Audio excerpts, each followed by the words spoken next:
Buenos días a todas y a todos. Bueno, el tema que nos convoca es el análisis del caso argentino, el largo camino argentino hacia la memoria, la verdad y la justicia. Quisiera comenzar haciendo una reflexión acerca de la diferencia que se da entre dos momentos de este proceso. El primer momento, una vez retornados los gobiernos electos por el voto popular en 1983 y con ellos el inicio de una experiencia hasta entonces única en nuestra historia, cual fue el juicio a las juntas militares y el momento actual. En aquel momento, el doctor Alfonsín, como presidente de la Nación, decretó a pocos días de haber asumido su gobierno una serie de iniciativas relativas al juzgamiento del reciente pasado. La primera, el decreto número 157, establecía el juzgamiento de las cúpulas de las organizaciones armadas que habían combatido a la dictadura. La segunda, el decreto 158, encomendaba al Consejo Supremo de las Fuerzas Armadas el juzgamiento de las juntas militares. Y a los pocos días, un nuevo decreto, el 187, ordenaba la creación de una comisión, la Comisión Nacional sobre la Desaparición de Personas, integrada por personalidades notorias electas por el propio doctor Alfonsín, que había preferido ese camino al que era reclamado desde otros sectores de constituir una comisión bilateral que investigara los crímenes de la dictadura. Esta decisión de Alfonsín también marcó lo que era una perspectiva política sobre el juzgamiento que pretendió equiparar, a nuestro modo de ver de una manera totalmente errónea y equivocada, lo que fue la violencia desatada por quienes usurparon las instituciones del Estado y pervirtieron el fin mismo de ese Estado, con la violencia de particulares, estableciendo lo que se llamó la teoría de los dos demonios. La segunda fue que el encomendar a las propias Fuerzas Armadas el juzgamiento de sus integrantes, que limitaba la perspectiva de los crímenes de la dictadura a una visión solamente militar y no abarcaba todo el fenómeno dictatorial en su conjunto, terminó prontamente en un fracaso, porque las Fuerzas Armadas rápidamente mostraron que no estaban dispuestas a autodepurarse ni a juzgar a quienes habían sido sus comandantes, lo que motivó que se adoptara un procedimiento hasta entonces inédito en nuestro proceso judicial, el cual fue que la Cámara Federal de Apelaciones en lo Criminal y Correccional de la Capital Federal tomara a su cargo, se abocara a los juicios y llevara adelante con un proceso de selección de casos. No se juzgaron todos los casos, sino que se seleccionaron arbitrariamente algunos de ellos, llevar adelante el juicio a las juntas. Una Cámara Federal que estaba integrada por funcionarios que habían desempeñado tareas en el Poder Judicial durante la dictadura militar y cuyo procurador fiscal también había sido fiscal durante la dictadura y en ese sentido había acusado a muchos de los detenidos ilegalmente durante ese proceso. Este juicio a las juntas, que no tuvo la característica tampoco de que se caracterizara a los delitos por los que se juzgaba como crímenes de lesa humanidad, sino que se los caracterizó como crímenes del derecho común y que llevó a condenas disímiles, si bien algunos de los jefes dictatoriales recibieron sentencias a prisión perpetua, otros recibieron penas irrisorias, como el caso del jefe de la Fuerza Aérea de la primera junta militar que había asaltado el poder el 24 de marzo, Fuerza Aérea que tuvo a su cargo centros clandestinos de detención y exterminio, recibió solo una pena de 4 años de prisión. Este primer juicio fue seguido solamente por otro, el juicio a los responsables del terrorismo de Estado en la provincia de Buenos Aires, al general Ramón Camps, que había sido jefe de policía, y algunos de sus subordinados, que terminó también en una condena, pero prontamente recibió un final con los levantamientos militares de la Semana Santa de 1987 y el dictado de dos leyes. Primero, la de punto final, que pretendía establecer un límite para el ejercicio de las acciones penales en contra de los genocidas, y la segunda, la de obediencia debida, que establecía un régimen exculpatorio para los oficiales que habían participado en la represión. Con estas dos leyes se clausuraba ese periodo de juzgamiento de los crímenes de la dictadura y el camino entonces que se había iniciado con el juicio de las juntas y con la investigación de la CONADEP, que pese a sus limitaciones tanto en su integración como en el tiempo que se le dio para desarrollar su tarea, había llevado a cabo una recepción de denuncias y de testimonios que había sobrepasado con mucho hasta las propias intenciones que se habían tenido al crearlos y que fueron el fundamento de esos primeros juicios. Ese camino había quedado agotado o clausurado, salvo en el caso de los delitos que se referían a la sustitución de identidad de los niños apropiados por la dictadura, porque ese delito permanecía cometiéndose y se permanece cometiéndose aún hoy, en tanto y en cuanto esos niños no recuperan su identidad. Posteriormente, los decretos de indulto dictados por el presidente Menem a fines de 1989 y 1990 venían a cerrar el camino, conmutando las penas, otorgándoles el perdón a aquellos que habían sido condenados en las causas y a aquellos que todavía tenían alguna causa en trámite para esos momentos. Y por si algo faltaba, cuando en España el juez Garzón, a quien todos los argentinos y los países de América del Sur debemos estar siempre agradecidos porque fue un personaje fundamental en este camino por la justicia, adoptando los principios de la justicia universal, abrió juicios en aquel país y reclamó la extradición de los represores argentinos. El gobierno de aquella época, el gobierno de la Alianza, presidido por Fernando de la Rúa y con su ministro de Justicia, Ricardo Gil Lavedra, dictó un decreto que impedía la extradición de los militares que eran requeridos por el juez Garzón.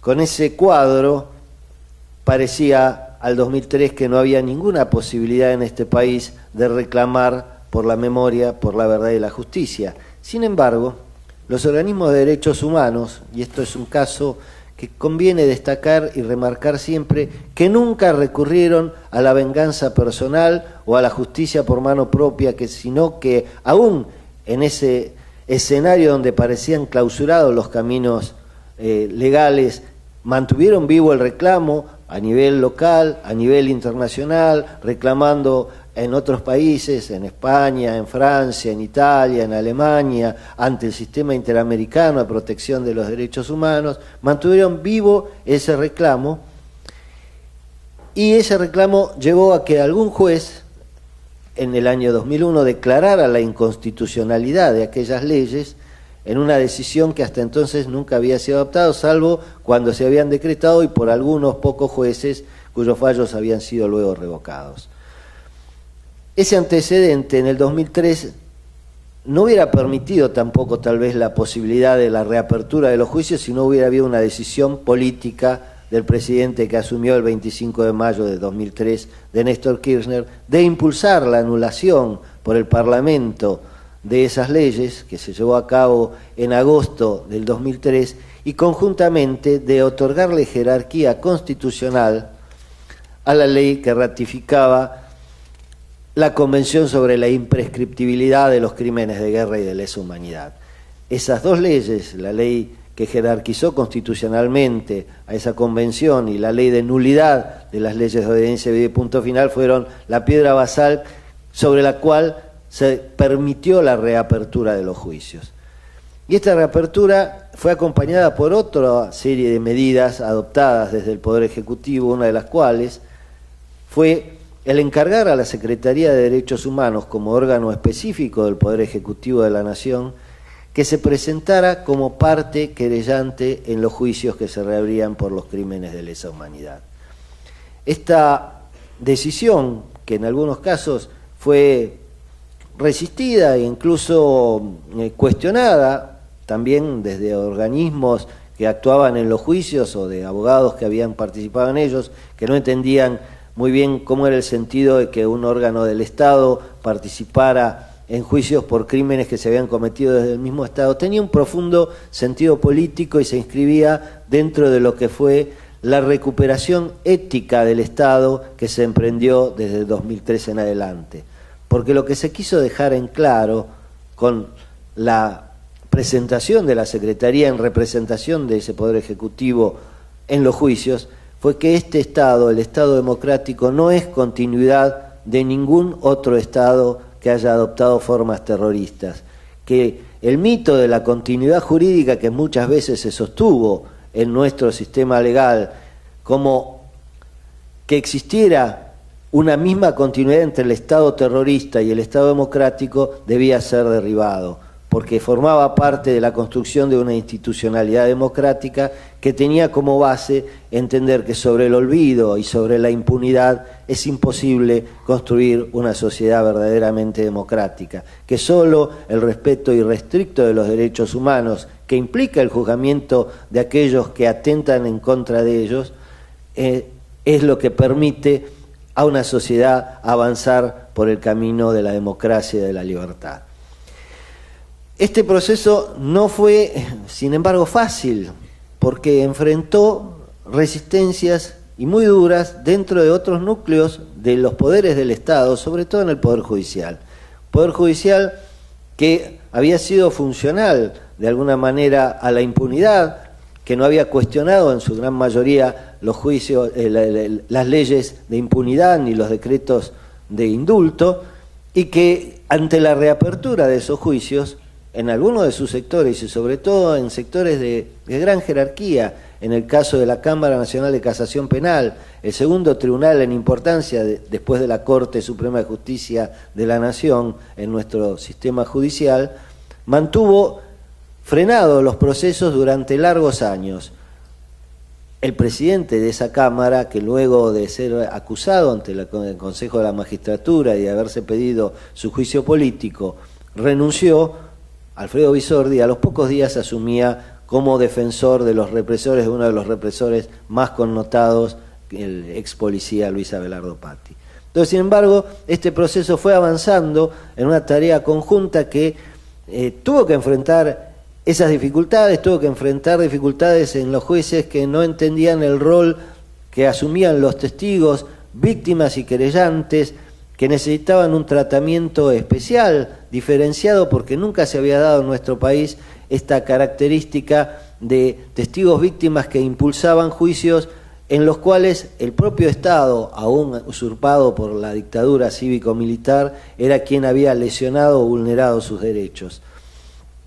Que también tuvo que enfrentar el problema de que muchos de los magistrados no entendían la necesidad de concentrar la actividad de juzgamiento de los crímenes en casos en los cuales no se desperdigara en hechos aislados. Tanto fue así que los dos primeros juicios que se llevaron después de la nulidad de las leyes fueron contra un solo imputado, el caso del excomisario Echecolás y el caso del sacerdote Christian von Bernich, que fueron juzgados individualmente cuando había innumerable cantidad de hechos. Pero lentamente el proceso fue avanzando. Tal vez un punto bisagra en esto haya sido en el año 2008, cuando por primera vez hubo una condena a dos de los máximos responsables del terrorismo de Estado en nuestro país, quien había sido el jefe del tercer cuerpo de ejército, Luciano Benjamín Menéndez, y Antonio Bussi, ex gobernador militar y luego elegido en épocas democráticas de la provincia de Tucumán. Tal vez la condena a esos dos jerarcas del terrorismo de Estado marcó un punto de inflexión a partir del cual, y gracias al esfuerzo de actores combinados, de los abogados querellantes que representaban a las víctimas y a los organismos de derechos humanos, de la Secretaría de Derechos Humanos instando los procesos y presentándose como parte querellante, pero también del Ministerio Público Fiscal, que creó una unidad especial que se encargó de la intervención de la parte acusadora pública en los juicios por crímenes de lesa humanidad. Y hasta la propia Corte Suprema de Justicia, que tuvo que crear una unidad de coordinación interpoderes, en donde representantes del Poder Ejecutivo, del Poder Judicial y del Poder Legislativo debatieron y discutieron acerca de los caminos para acelerar los juicios y para mejorar el juzgamiento. Entonces, el camino empezó a tomar una dinámica nueva que permite que hoy prácticamente en todo el país se hayan celebrado juicios, lo cual no quiere decir que esto esté ni clausurado, ni mucho menos. Por el contrario, hay todavía jurisdicciones en las que se han enfrentado y se enfrentan numerosos problemas para llevar adelante estos juicios. Hay provincias que todavía no tienen ni un solo juicio, el caso de Jujuy, el caso de Catamarca, el caso de Chubut, que todavía no han llevado adelante ni uno solo de estos juicios, y donde todavía es necesario un mayor impulso y una mayor actividad para esto. Pero junto a estos procesos, y como para ir finalizando y unir el tema del proceso judicial, el proceso de memoria, verdad y justicia, con lo que es la otra parte de este seminario, que tiene que ver con la lucha por uno de los derechos humanos fundamentales, como es el derecho a la información, y lo que es la participación que cabe en ello como personajes centrales de esa lucha por el derecho a la información a los profesionales de la comunicación, está el sentido de la difusión de los juicios. Y acá también hay una enorme diferencia entre lo que fue el primer momento de juzgamiento con el juicio a las juntas y los procesos que se llevan a cabo en la actualidad. En aquel momento, el juicio a las juntas, que no permitió la participación de partes querellantes particulares, tampoco, a pesar de que fue filmado, fue difundido públicamente. Por el contrario, las filmaciones de ese proceso fueron reservadas, fueron entregadas por la Cámara Federal de aquel entonces en resguardo a otros países, y no se difundió lo que hubiera sido tal vez una de las formas más eficaces de que se llevara adelante lo que Víctor Abramovich señalaba en su introducción como la garantía de no repetición, que es una de las partes fundamentales de todo proceso de memoria, verdad y justicia. Al contrario, los juicios que se llevan adelante ahora son juicios orales y públicos, en los que también hubo dificultades con los tribunales para que entendieran la necesidad de que esa oralidad y esa publicidad también tuviera su reflejo a través de los medios, también tuviera su difusión, como parte de la enseñanza democrática sobre los horrores del pasado que permite que esas terribles experiencias no se repitan en el futuro. Hubo tribunales que se negaron hasta que la Corte tuvo que dictar una acordada que establecía las características en las cuales se podían difundir ciertas etapas del juicio sin afectar por esto la marcha del debido proceso ni las garantías de las partes. Esto es, los requerimientos fiscales de elevación a juicio, las primeras identificaciones de los imputados, los alegatos finales de los acusadores y las defensas, y el veredicto que se pueden y deben difundir libremente. Porque la difusión de estos juicios también hace al derecho a la información, porque el derecho a la información implica no solo la posibilidad de investigar los hechos del pasado, de recibir informaciones de todo tipo, sino también de difundirlas como garantía de una construcción de una sociedad democrática. Y en esa tarea es donde se enmarcan actividades como las que estamos llevando adelante hoy, en la convicción de que solamente el conocimiento acabado del pasado puede contribuir a esclarecer la verdad de lo que ocurrió, a esclarecer las responsabilidades no solo de los militares e integrantes de las fuerzas de seguridad que participaron de la dictadura, sino de los civiles que fueron tan responsables como ellos, que fueron jefes de la dictadura, que fueron los beneficiarios de ella, y cuyo juzgamiento tal vez sea la etapa que se comienza a llevar ahora. Y solo la difusión de estos juicios, no solo a través de los medios, sino también en los procesos educativos,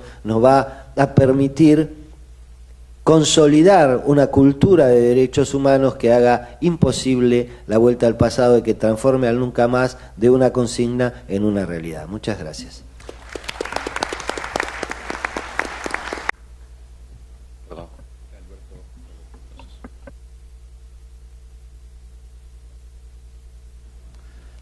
Bueno, muy buenos días a todos. Quiero agradecer por esta invitación y por la posibilidad que se nos da a nosotros de la Cancillería de participar en estas jornadas para corresponsales extranjeros y periodistas especializados, acompañado aquí en esta mesa por tan distinguidos panelistas. Y yo quisiera enfocar mi intervención en este tema, particularmente en la dimensión de política exterior y cómo la gran tragedia argentina de los años 70 y el carácter brutal de la represión planificada y criminal que se desarrolló en esos años generó un impacto tan impresionante en la sociedad argentina a partir de 1983 y de las distintas acciones que se llevaron a cabo en esos años y que minuciosamente describió Luis Alén recién. Yo creo que estos fenómenos tuvieron necesariamente un impacto en la política exterior de nuestro país ya desde el año 1984. Es decir, toda la dimensión de derechos humanos, que obviamente durante la dictadura militar era inexistente o simplemente existían algunas reparticiones en la Cancillería que se ocupaban básicamente de ver cómo podían detener la condena internacional de la dictadura, se comenzó a desarrollar una acción que era necesariamente el reflejo de la reacción que la sociedad empezaba a tomar frente al descubrimiento, en algunos casos, o al develamiento de cuál había sido la naturaleza profundamente criminal del régimen que había precedido a ese primer gobierno democrático. Los primeros pasos y las primeras acciones que se tomaron distaban ciertamente de llegar a la gestación de una política completamente coherente en materia de derechos humanos. Sin embargo, es justo destacar que hubieron pasos significativos que se dieron en esos años y la Argentina comenzó a vincularse al sistema internacional de una manera más activa y con la intención de empezar a reparar el enorme daño que al prestigio y a la credibilidad internacional de nuestro país se había generado en el periodo anterior. Es así que, digamos, durante los años 80 y 90, con avances y retrocesos, digamos, de la mano de los avances y retrocesos que se registraban en el proceso interno, hubieron efectivamente algunos hechos importantes y ratificaciones particularmente de instrumentos internacionales en materia de derechos humanos que se empezaron a desarrollar en esos años. Es decir, ya en 1985 la Argentina ratifica la Convención contra la Tortura, en esos años también se negocia la Convención sobre Derechos del Niño y allí, junto a las abuelas de Plaza de Mayo, se incluye un artículo que está en la Convención sobre Derechos del Niño sobre derecho a identidad de los niños. En esa época fue muy difícil hablar de ese tema, e inclusive había muchos países para los cuales el concepto de identidad no era tan claro. Sin embargo, hubo todo un debate y una acción muy sostenida de las organizaciones no gubernamentales encabezadas por abuelas que logró la inclusión de este artículo en la Convención, que hoy es la Convención de Derechos Humanos más ratificada por la comunidad internacional. Creo que hay muy pocos países, me parece que Estados Unidos y algún otro, que no la ha ratificado. También en esos años se ratificó la Convención Americana de Derechos Humanos y se reconoció inclusive en una disposición muy amplia de la Argentina la competencia de la Corte Interamericana de Derechos Humanos. Es así que hoy el sistema interamericano y la presencia argentina en ese sistema tiene la dimensión y la importancia que todos conocemos. También se ratificó el Pacto de Derechos Civiles y Políticos, el Pacto de Derechos Económicos, Sociales y Culturales, la Convención para la Eliminación de la Discriminación contra la Mujer. Ya en los años 90, en medio de una política gubernamental bastante confusa y en algunos casos francamente retrógrada sobre estas cuestiones, se ratificó, no obstante, con una participación argentina importante, el Tratado de Roma, que creó la Corte Penal Internacional.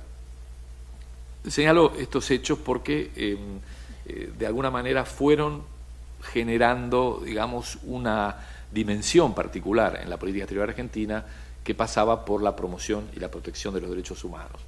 Creo personalmente que recién es a partir del 2003 que, digamos, los contornos de una política exterior de derechos humanos se dibujan de una manera más clara, y que tiene que ver efectivamente con que se superan todos estos avances y retrocesos, toda esta confusión que se registraba en la sociedad y un debate que parecía no totalmente saldado. Me da la impresión que a partir de 2003 se genera verdaderamente un consenso nacional en torno a los ejes de verdad, justicia y memoria, que prácticamente, salvo los sectores muy minoritarios, ya no discuten, y eso efectivamente ha tenido un impacto en el desarrollo de una política mucho más definida, de una política mucho más coherente, que es, digamos, lo que constituye hoy una de las dimensiones esenciales de la política exterior de la Argentina y que creo que es también, junto a otros temas, como las Malvinas, junto a la integración regional, una política de Estado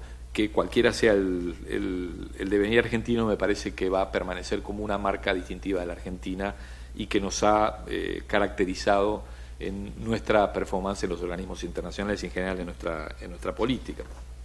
Yo creo que un signo de esto es que fue durante el año 2004, por ejemplo, que por primera vez en la historia de nuestra participación en los organismos internacionales, la Argentina presentó un proyecto de resolución propio, que aparecía como en ese momento como una cosa un poco temeraria, porque nunca habíamos presentado un proyecto de resolución, pero Argentina siempre había sido un país bastante discreto, y me refiero sobre todo en los años de la democracia, acompañando y demás, pero rara vez tomando iniciativas.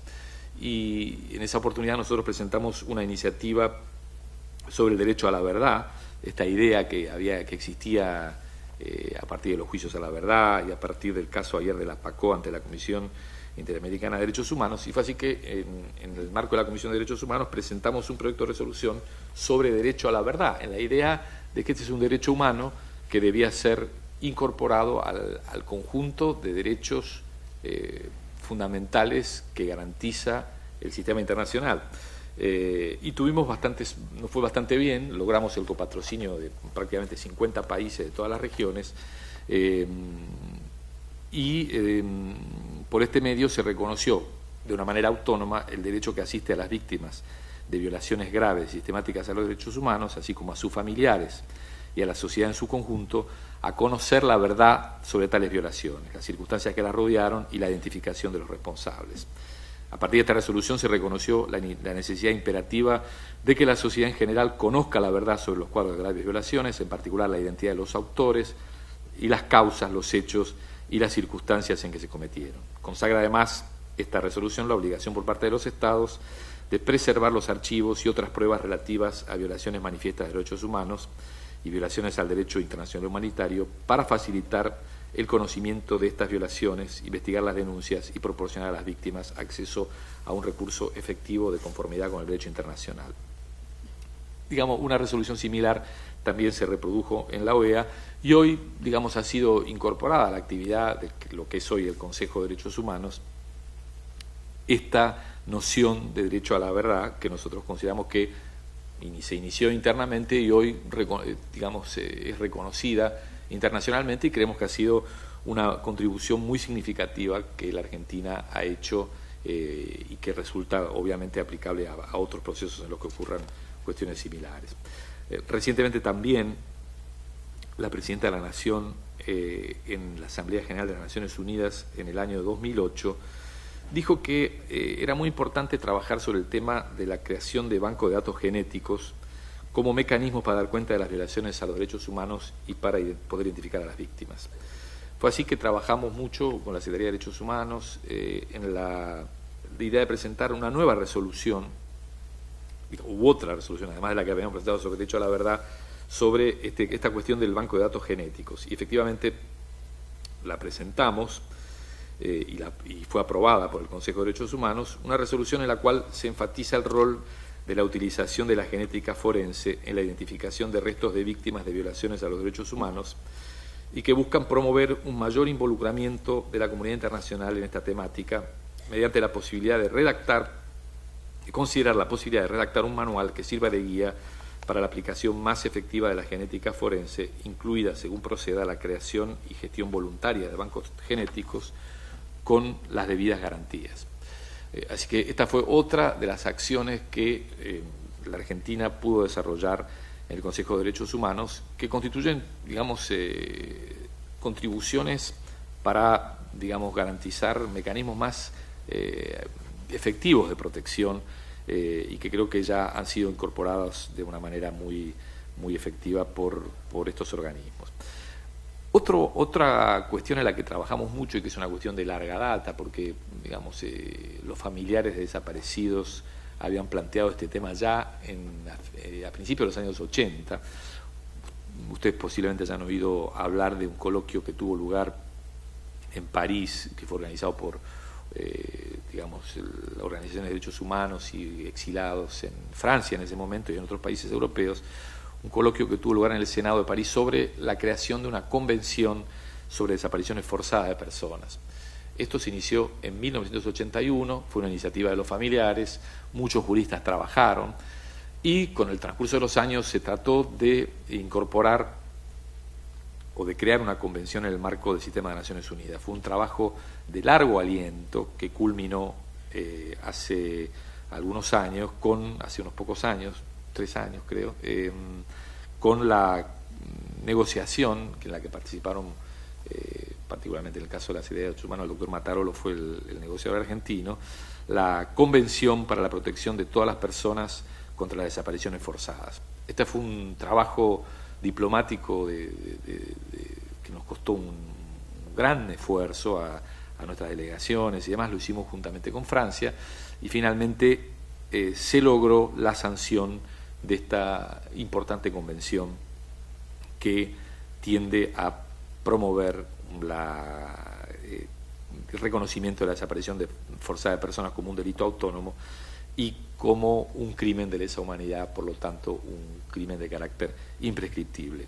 Esta convención, que fue aprobada por la Asamblea General, se abrió a la ratificación de los Estados, se consiguió el mínimo necesario para que la convención entre en vigor, ya ha entrado en vigor, y está constituyéndose lo que es el comité, que es, digamos, un órgano de expertos de supervisión del cumplimiento de esta convención por parte de los estados que la han ratificado. No tiene todavía un alto número de ratificaciones, está creciendo, y juntamente con Francia, la Argentina hace anualmente una campaña internacional para promover la ratificación de este importante instrumento, que es un instrumento fundamental que se incorpora, digamos, al espectro de instrumentos internacionales de protección y promoción de los derechos humanos. Quiero decir también que además de estas acciones internacionales de la Argentina, que nosotros impulsamos en el ámbito de las Naciones Unidas, hace un mes más o menos, la organización norteamericana Human Rights Watch, que es un organismo de derechos humanos independiente, publicó un trabajo sobre el balance del Consejo de Derechos Humanos 2010-2011 y nos llamó de manera muy grata la atención a nosotros en la Cancillería, que señala a la Argentina como uno de los países que tiene una política exterior más coherente en materia de derechos humanos, no solo por la calidad de las iniciativas que promueve, como es el caso del Banco de Datos Genéticos, el tema del derecho a la verdad, la participación en la Convención sobre la Desaparición Forzada, sino en general porque sus votos reflejan una posición coherente de protección a los derechos humanos en todos los países en los que se produzcan violaciones, y además refleja una posición progresista en cuanto al reforzamiento de los mecanismos, a hacerlos más transparentes, el examen periódico universal, por ejemplo, que tiene el Consejo, donde la Argentina es activa y trata de mantener una actitud coherente, lejos de las afinidades políticas, simplemente tratando de ser coherente con las normas y con el derecho internacional de los derechos humanos. Por ejemplo, el derecho a la orientación sexual, que es una cuestión que fue muy controvertida. La Argentina se mostró muy favorable junto a otros países en la defensa de ese derecho. En la situación en Medio Oriente, por ejemplo, en todos los casos en que ha habido violaciones graves de derechos humanos, la Argentina se ha pronunciado en contra de todos esos casos, y fue muy sugestivo que esta organización independiente señalara a la Argentina como uno de los países que desarrollaba una acción más coherente. Desafortunadamente nosotros difundimos este informe de la Cancillería, justamente ahora que estamos frente a corresponsales y demás, fueron muy pocos los medios nacionales, salvo Página 12 y otros, que registraron este hecho, y otros medios que son muy rápidos a la hora de buscar ángulos y demás para la crítica, no señalaron que había organismos internacionales. Me llamó superosamente la atención, hasta donde yo registré, que solamente la revista The Economist registró, que no es una revista precisamente de izquierda, que registró que la Argentina era uno de los países más coherentes y uno de los que sostenían la actividad del Consejo de Derechos Humanos de Naciones Unidas. Simplemente quería destacar entonces, pues se me acaba el tiempo, esta dimensión de nuestra política que trata de ir, en la cual la Cancillería trata de acompañar y sostener y profundizar el proceso que en el ámbito interno se lleva a cabo para el desarrollo y el esclarecimiento de la verdad de los hechos y para la búsqueda de la justicia.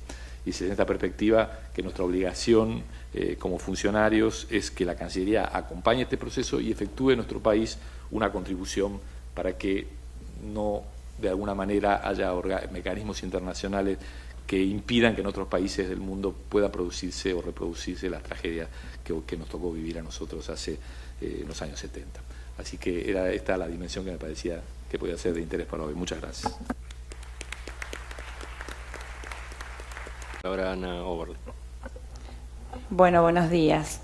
La verdad que si hace 15 años, 16 años, cuando me integré al movimiento de derechos humanos en este país, a la organización Hijos, alguien me hubiera dicho que un día íbamos a estar acá frente a periodistas, a corresponsales extranjeros, hablando del estado en el cual estamos hoy en la búsqueda de justicia en este país, hubiera pensado que estaba totalmente loco y que estaba inventando una fábula, porque cuando comenzamos esta pelea, cuando nos incorporamos como generación a esta pelea, que era una pelea que venía desde mucho más atrás, que habían llevado de una manera realmente admirable, principalmente las madres y las abuelas, todos los pasos hacia la justicia, para entrar a la justicia, con este reclamo que teníamos de juicio y castigo, parecía directamente imposible. El bloque de impunidad estaba tan sólido y tan rígido que parecía imposible poder llegar a lo que hemos llegado, a lo que estamos llegando hoy. Así que bueno, sin duda celebro que esto ocurra y celebro sobre todo que nuestro país haya podido llegar a este lugar, a este momento, y que estemos dando esta pelea tan importante y de tanta trascendencia, como dijeron varios de los que hablaron antes que yo, no solamente para nuestro país, sino para todo, creo que toda la región. La verdad que me siento muy orgullosa por eso y por pertenecer al movimiento de derechos humanos de este país. Yo me voy a concentrar un poquito más en lo que es la etapa actual, en algunas cuestiones que me parece importante señalar porque son las cuestiones que nos faltan. Creo que es importante, lo hicieron muy bien quienes hablaron antes, resaltar cómo llegamos a este momento con esta historia de avances y de retrocesos, y me voy a concentrar fundamentalmente en el hoy y mirando este proceso de una forma también crítica, porque me parece que también es importante que ustedes, desde el lugar tan trascendente que ocupan, nos ayuden a avanzar, sobre todo con lo que nos falta, no solamente a destacar lo que hemos logrado, porque como justamente decía al principio de este evento uno de los panelistas, la memoria es en movimiento, está en movimiento y hay que ir construyéndola, y creo que tenemos que pelear siempre por correr un poquito más adelante el horizonte para seguir avanzando, y me parece que como militante de derechos humanos ese es fundamentalmente nuestro rol, seguir buscando desafíos y seguir buscando grietas y seguir siendo muy testarudos sobre todo en lo que queremos y en lo que buscamos. Creo que por ahí va un poco el desafío que tenemos quienes militamos en este país y en todos los países por la vigencia de los derechos humanos. Me parece importante destacar que para llegar a esta etapa, en esta construcción de este camino tan largo, fue sumamente importante el rol que tuvieron los organismos de derechos humanos. Me parece que fue sumamente importante el hecho de que principalmente de los organismos más históricos, de los organismos que empezaron a militar y a poner el cuerpo durante la misma dictadura, me parece que fue muy importante poder saltar esto que era presentado, y era presentado sin ningún tipo de inocencia, como un reclamo sectorial, como un reclamo que solamente pertenecía a las víctimas y a los organismos de derechos humanos y no a toda la sociedad. Me parece que sin vencer esa primera valla en la cual quisieron ubicar a las organizaciones y a las víctimas como un reclamo solamente de un sector menor, no hubiéramos podido tampoco llegar a este momento. Entonces creo que en ese salto que pudimos dar, en ese salto que implicó hacer, en buena parte instalar y hacer entender a la sociedad argentina que la dictadura militar nos había pasado a todos y que todos éramos víctimas de esa dictadura, también tuvo un impacto en que esa misma sociedad entendiera y quisiera para sí este proceso de desandar la impunidad. En este sentido, me parece también muy destacable la creatividad que ha tenido el movimiento de derechos humanos en este país, las madres desde el primer momento que se pusieron un pañuelo en la cabeza, que caminaban alrededor de la plaza porque no les permitían estar paradas, desafiando incluso el mismo orden de la dictadura. Las abuelas, me parece que es súper importante todo el trabajo de difusión, es muy creativo la búsqueda que hacen las abuelas, como la hacen, la búsqueda de mensajes claros para esos nietos que todavía seguimos buscando. Incluso lo que mencionaba quien habló con anterioridad respecto de haber podido incorporar en la Convención de los Derechos del Niño el tema de la identidad, también fue un desafío creativo de las abuelas, acompañadas por un montón de otros actores que lograron a través de su creatividad hasta instalar en un lugar en el cual parecía muy difícil hacerlo, algo tan importante como que se tratara específicamente el tema del derecho a la identidad. También, y en esto me siento orgullosa porque he participado personalmente durante muchos años, desde hijos, cuando parecía que era imposible lograr la condena, la justicia institucional respecto a estos crímenes, inventamos los scratches, que fue una forma muy creativa de buscar también consenso social en relación al repudio que nos causaba que los genocidas siguieran viviendo entre nosotros, que siguieran caminando con nosotros por las calles, sin que eso implicara para nadie algo importante, y era realmente una ofensa para todas las víctimas, pero también para todos los argentinos y las argentinas tener que compartir los mismos lugares y los mismos espacios con quienes habían cometido las peores aberraciones contra el pueblo argentino. Inventamos esos scratches justamente para lograr y para seguir sumando consenso en relación a esta disputa, este campo que estábamos disputando, que era no solamente lograr el juicio y el castigo, sino que este juicio y castigo sea querido como propio por todo el país y no solamente por un sector minoritario, que era la trampa en la cual nos querían dejar, sobre todo en los primeros años post-dictadura. También me parece destacable el rol que tuvieron otros organismos, creo que es muy importante la creatividad que tuvo también el CELS, que dio la batalla mucho más desde lo institucional, desde lo jurídico, abriendo unas grietas muy importantes con los juicios por la verdad, con la declaración de la primera inconstitucionalidad de las leyes de obediencia debida y de punto final. Creo que sin duda lo que marca la historia del movimiento de derechos humanos en este país es esa búsqueda de alternativas y de dar pelea de una manera creativa y ampliando sobre todo los reclamos e incorporando a otros colectivos y entendiendo que esta pelea forma parte de una pelea que tiene que ser colectiva. En este proceso el rol de los medios fue bastante fluctuante, bastante cambiante. Hemos tenido siempre compañeros y compañeras de prensa muy comprometidos con este tema que han, desde incluso la misma dictadura, como bien también señalaron antes, peleado por cambiar y modificar e instalar este tema, pero también hemos tenido medios que de manera totalmente connivente han avalado las versiones presentadas por los mismos dictadores durante los mismos años de dictadura y con posterioridad, que han ayudado a instalar esto que tanto daño nos ha hecho, que es la teoría de los dos demonios, que dice y presenta lo que ocurrió en este país como una guerra entre dos bandos. Por eso también es fundamental destacar la importancia de la existencia de estos juicios hoy.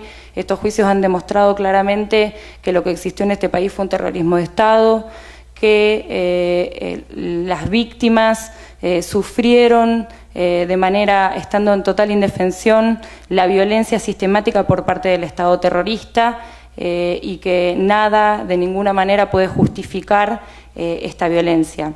Me parece que el rol que tienen ustedes, los medios de comunicación, además de seguir contando lo que está pasando en este país, contando este proceso que estamos haciendo, porque esto también nos sirve como país para discutir colectivamente la herencia de esa dictadura, para discutir colectivamente el sistema democrático, la libertad, para discutir colectivamente quiénes eran los desaparecidos y qué querían, por qué los desaparecieron.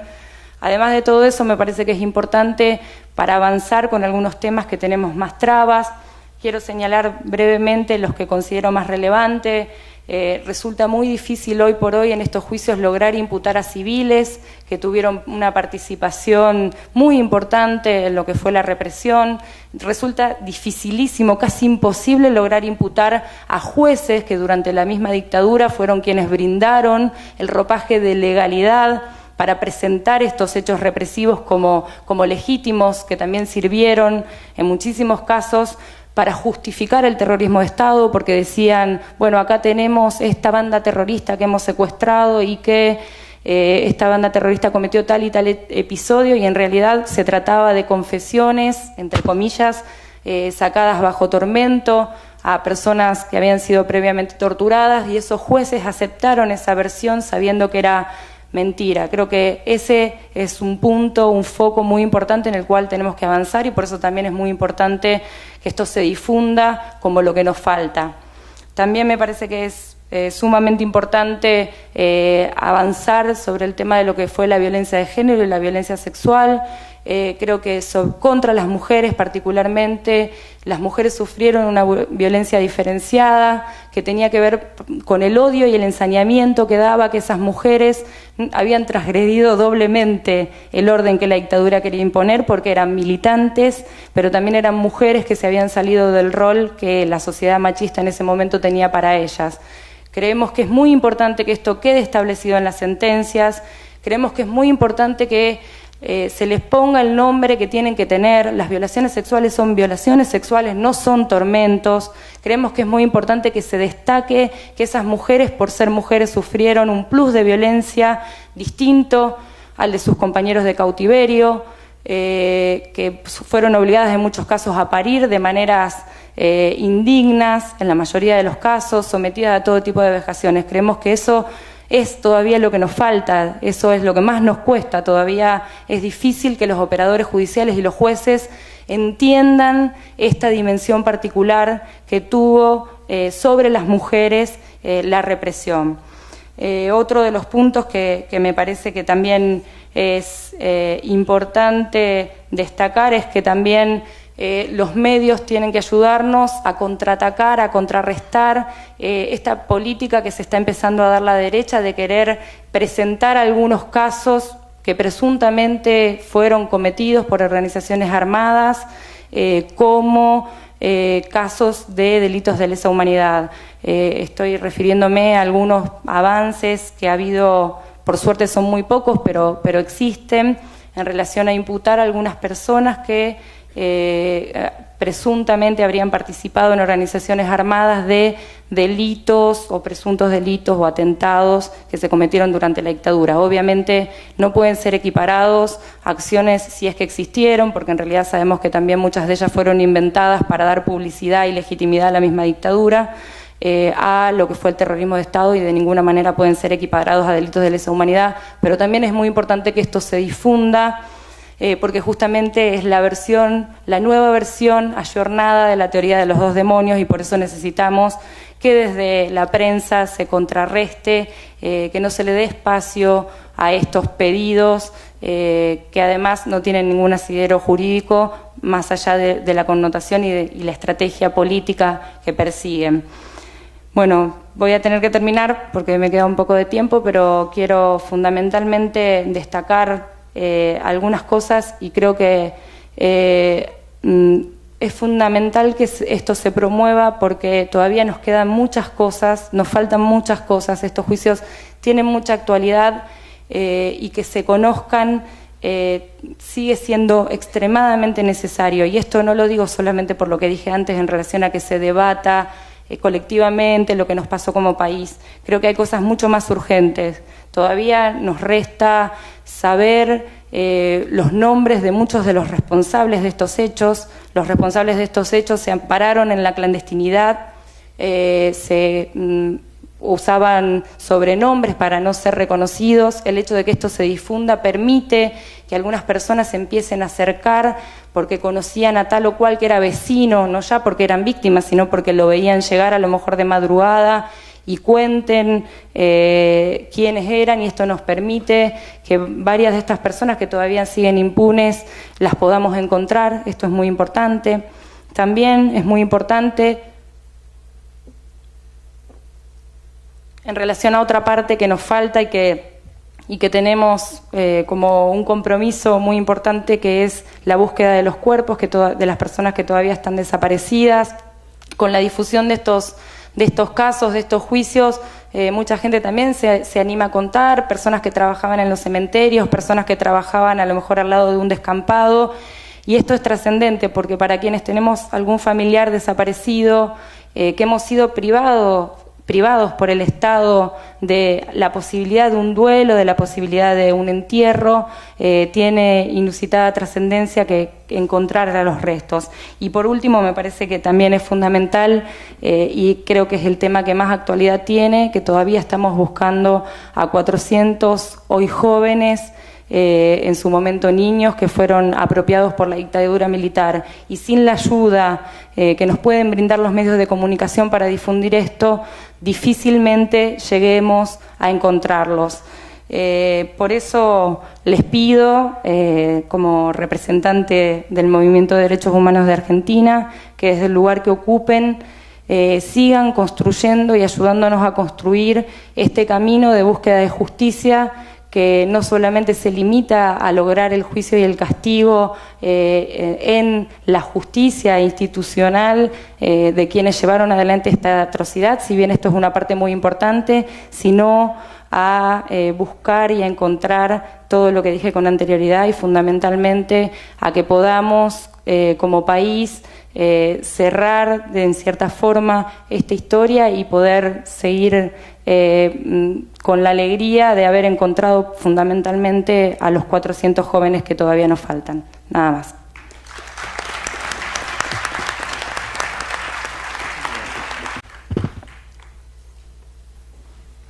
Gracias. Le damos la palabra al fiscal Jorge Aguat. Bueno, muchas gracias. Buenos días.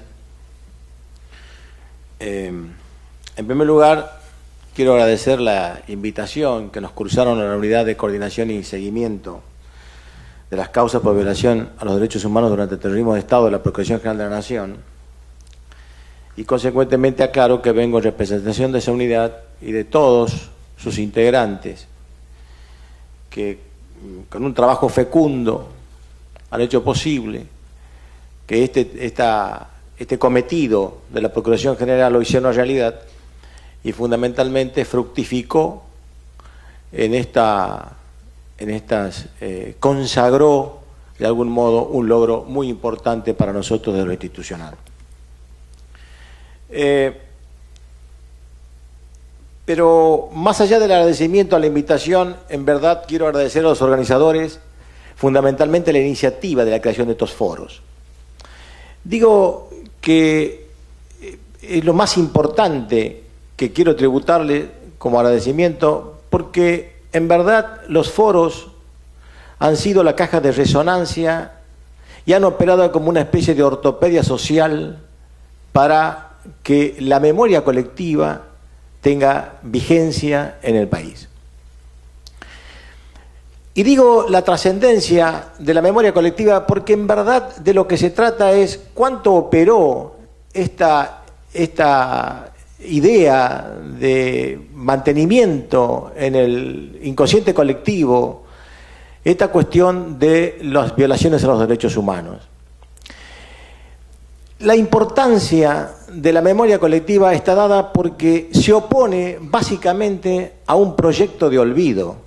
En la Argentina vivimos un momento muy crítico que fue los primeros intentos de impunidad de los crímenes más atroces que vivió nuestro país, y fundamentalmente a partir de allí se empezó a construir un proyecto de olvido, y se le opuso a ese proyecto de olvido una especie de anamnesis colectiva, es decir, aquí no hay lugar para el olvido. Desde luego que no fue fácil, porque no es una decisión política la que impide que la memoria actúe, ni tampoco es una decisión política solamente la que produce que la memoria actúe. Yo creo que se trata de un proceso de colectivización de todo lo que significó la vivencia de aquellos años de plomo.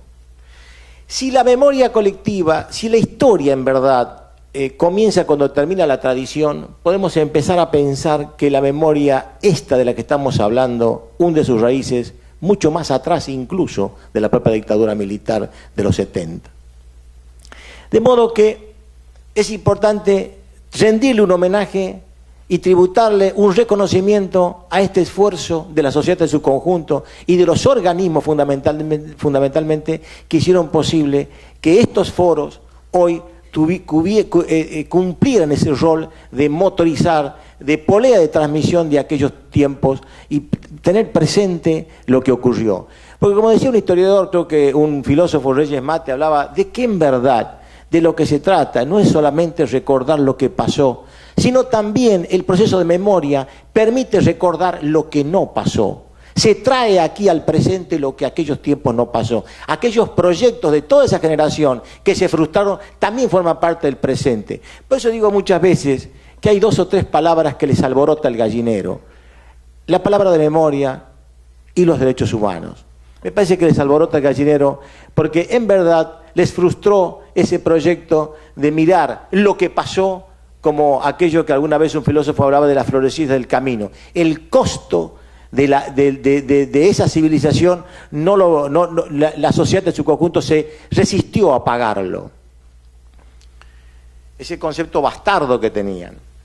Entonces, en ese contexto, decía, se hizo posible el análisis, se hizo posible la judicialización de aquellos conflictos. Y aparecieron en el seno de la sociedad distintas alternativas. Nosotros vivimos en su momento quizás el mayor contexto, pensábamos que estábamos viviendo el mayor contexto de impunidad, que era normativo, la ley de punto final y evidencia de vida que hace alusión a Sinalem.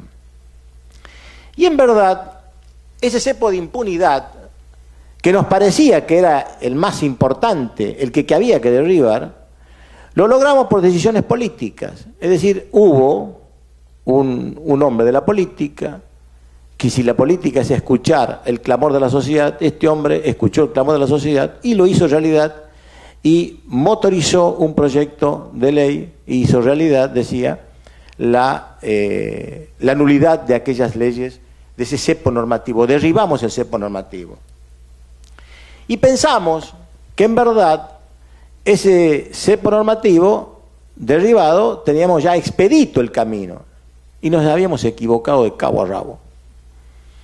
En verdad nos faltaba el peor de los cepos de impunidad, que estaba refugiado, camuflado en el seno de una institución quizás la más conservadora de la República Argentina, que es el Poder Judicial.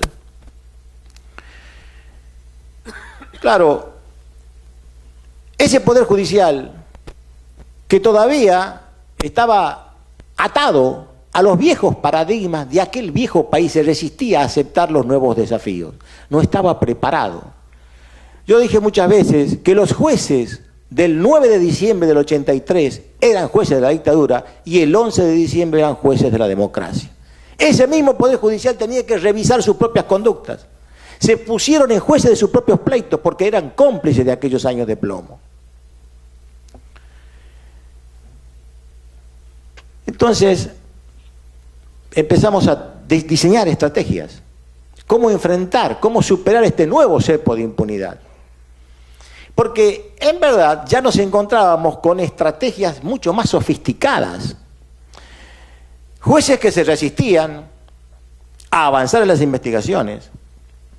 Jueces que a su vez, en algunos casos, no son pocos, eran cómplices de aquellos años, partícipes de los hechos, algunos realmente con acusaciones concretas.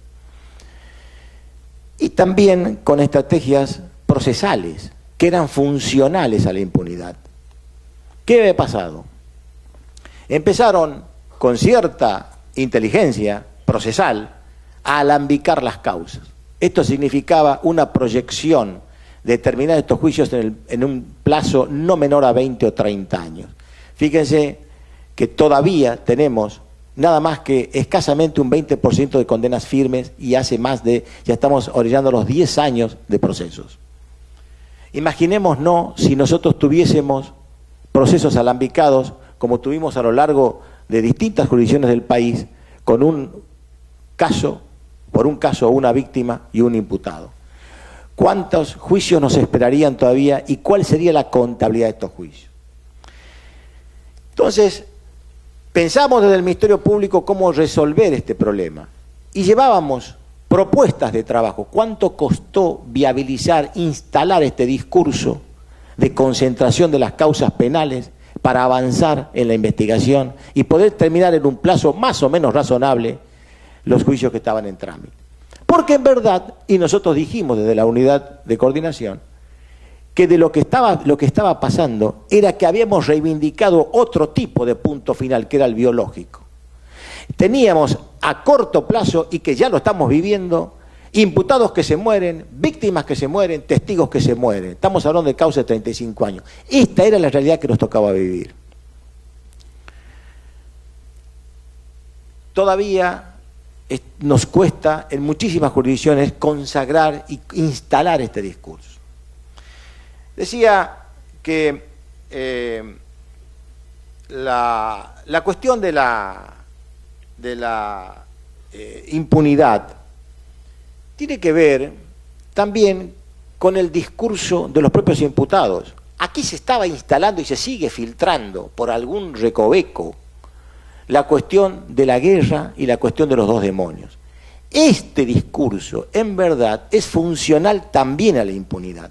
Cuando los imputados hablan de la guerra, cuando los imputados dicen en los juicios, esto fue una guerra, en verdad, lo que están diciendo es, en la guerra nosotros ganamos. Los ganadores no pueden ser juzgados por los perdedores. Están reclamando más impunidad. Es decir, el esquema de trabajo de la impunidad es mucho más sofisticado aún. Es decir, en el propio discurso legitimante de los años de plomo aparece filtrada también la impunidad. Entonces decía que nos enfrentamos con toda una estructura que de algún modo se empezó a complicar con la cuestión de la impunidad. El propio Poder Judicial. Un Poder Judicial que estaba, como decía, atado a viejos paradigmas y se imponía inexorablemente a la necesidad de su cambio. No lo pudimos lograr. Entonces, apareció en el discurso del propio Poder Judicial, consecuente con esa estrategia, para la cual esos eran funcionales, una nueva palabrita, la palabra independencia. Un nuevo sujeto en el escenario, lleno de sensores a la vuelta, que cualquier iniciativa de activación de los procesos, para ellos significaba simplemente la afectación de su propia independencia. Entonces nos quedamos sin discurso, no teníamos hipótesis para trabajar. No podíamos reclamar porque afectábamos la independencia. Estoy hablando de reclamos fuera de lo jurisdiccional. El único escenario posible era el jurisdiccional y allí nos oponían las formas procesales. Entonces, la defensa, nosotros tuvimos una larga polémica con la Defensoría General que entendió a la dilación como parte de su estrategia defensiva. Cosa que es absolutamente reñida hasta con los principios más generales del derecho procesal. El compromiso de progresividad del proceso penal no es solamente del titular de la acción penal, sino de todos sus actores, el juez, incluso también la defensa oficial, la defensa del imputado. No pudimos conciliar con la defensa, con la Defensoría General de la Nación, un discurso que realmente apunte a avanzar en los procesos y a entender esta mochila que tenían los actores del proceso.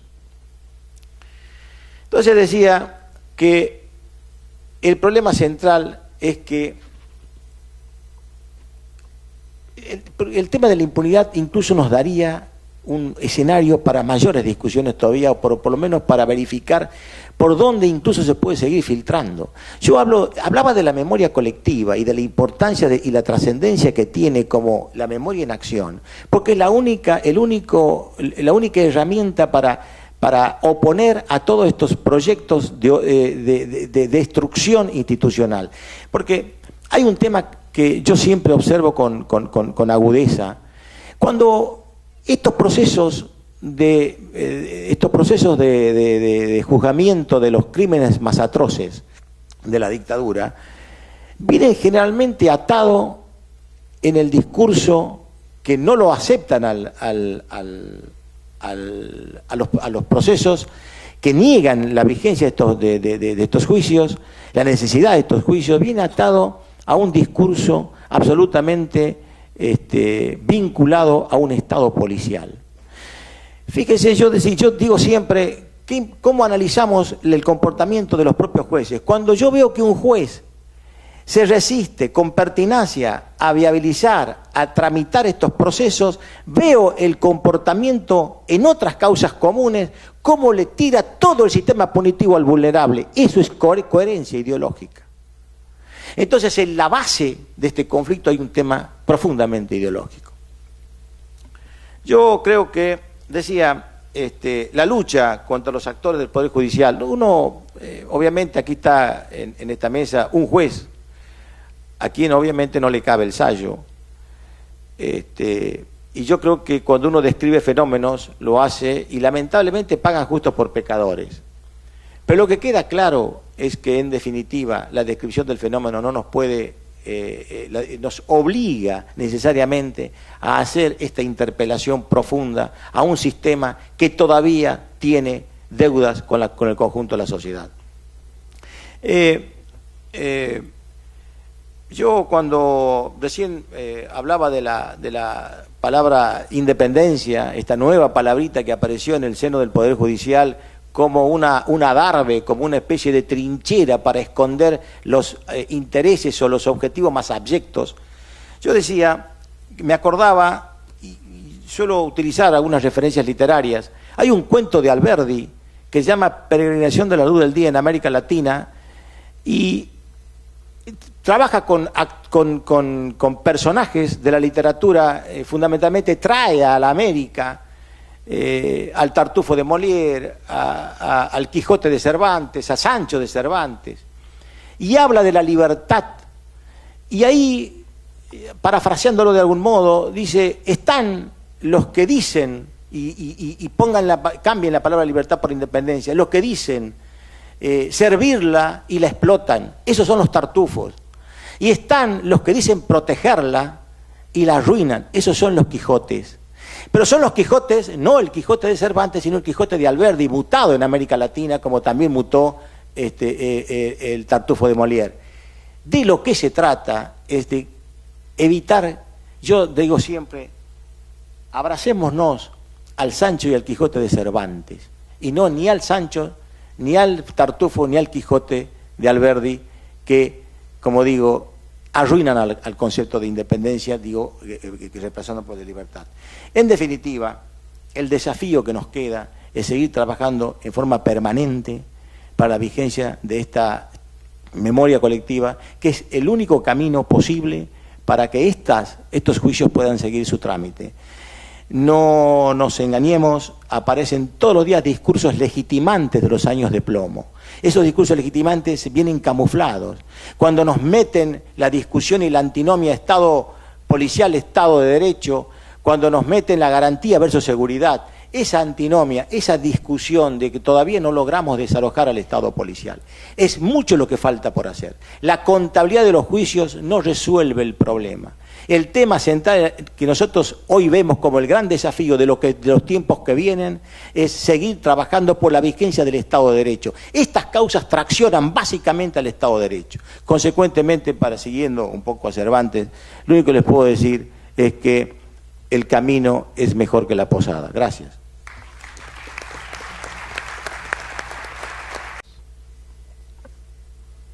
Bueno. Buenos días. En primer lugar, mi agradecimiento a los organizadores de este foro por la invitación. Para mí también es un honor compartir este panel y estar aquí con todos ustedes.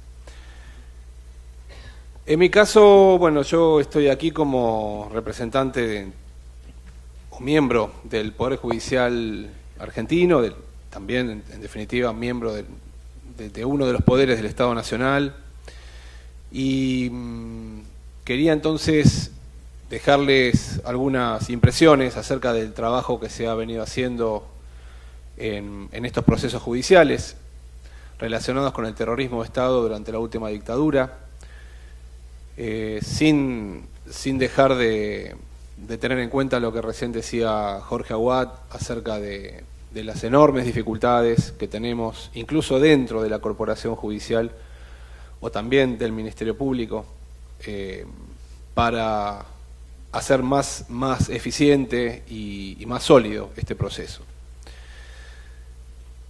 Diría en este sentido que es muy conocido por todos, y aquí se ha mencionado varias veces, dos jalones históricos que así han sido reconocidos una y otra vez como claves o cruciales para frenar estos procesos de memoria, de verdad y justicia. Uno de ellos fue la sanción de las leyes de impunidad, el segundo fue la sanción de los indultos presidenciales en 1989 y 1990, pero yo insisto en que hay que agregar un tercer jalón crucial en estos procesos que clausuraron las políticas de que ahora estamos atravesando, que generaron ese muro de impunidad al que se refería recién Aguad. Y este tercer jalón fue la designación sistemática durante los 90, sin pasar por procesos de selección racionales de magistrados y de fiscales, la selección de jueces, fiscales, camaristas, incluso ministros de la Corte, que lejos de estar consustanciados con el modelo democrático de Estado, estaban más bien más simpatizantes de modelos autoritarios de Estado. Y todos ellos, llegado el momento, cumplieron cabalmente con esta función que se les había encomendado en su momento, de frustrar y de hacer todo lo posible por evitar que estos procesos avancen. Así todo, el secretario Duhalde y otras personalidades que me precedieron la palabra han destacado todo lo que se ha hecho en estos casi 10 años, y sobre eso entonces yo me quiero referir, sobre lo que se ha avanzado, sobre aquellas jurisdicciones en donde hemos logrado abrirnos camino en pos de estos cometidos que a todos nos interesan, a todos nos preocupan. Y aquí sí, entonces, desde el Poder Judicial yo quisiera transmitirles a ustedes la idea de que los jueces, el órgano jurisdiccional, no ha sido estos años un acompañante permanente y sistemático de las pretensiones y de las demandas tanto del poder político como de los organismos de derechos humanos, como del Ministerio Público Fiscal. Quiero subrayar en ese sentido que el Poder Judicial, los jueces, los camaristas, los integrantes de los tribunales orales, hemos aplicado en estos procesos los mismos criterios que se aplican para todas las otras causas. Es decir, se da cumplimiento, igual que en todas las otras causas, a las garantías procesales y penales vigentes de acuerdo a la Constitución Nacional y a las leyes. Y en ese sentido, entonces, estamos en una permanente tensión, tanto, obviamente, con las defensas, como también con los querellantes, con los fiscales, con el poder político, incluso con las demandas que hoy en día son mayoritarias en la opinión pública, de mayor velocidad, de mayor incremento en las condenas, de imputaciones más que abarquen más hechos, que se detengan más imputados. Y doy para ello algunos ejemplos.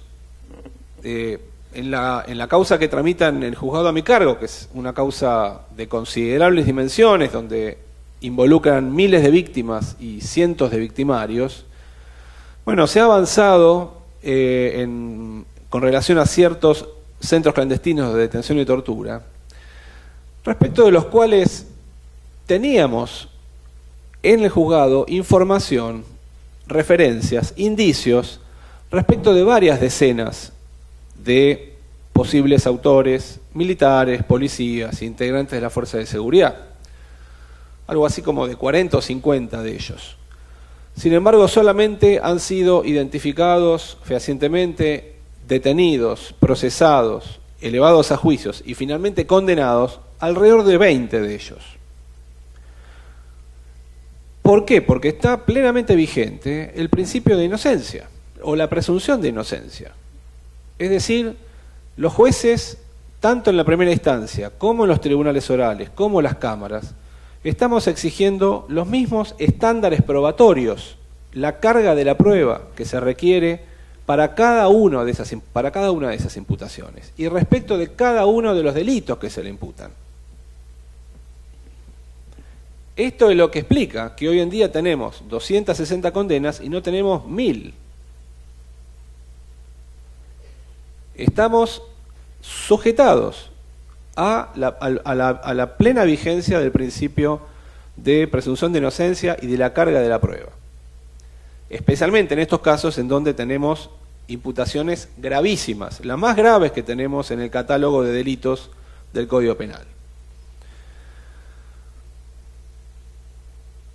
Otro de los ejemplos es la cuestión, la pretensión que se genera de algunos de algunas de las querellas, de algunos de los fiscales, de algún sector también del poder político, a que se defina el caso argentino en sentido jurídico como un genocidio, como la comisión de un genocidio, conforme a lo que establece la Convención Universal de 1948, entre otros tratados y cartas internacionales.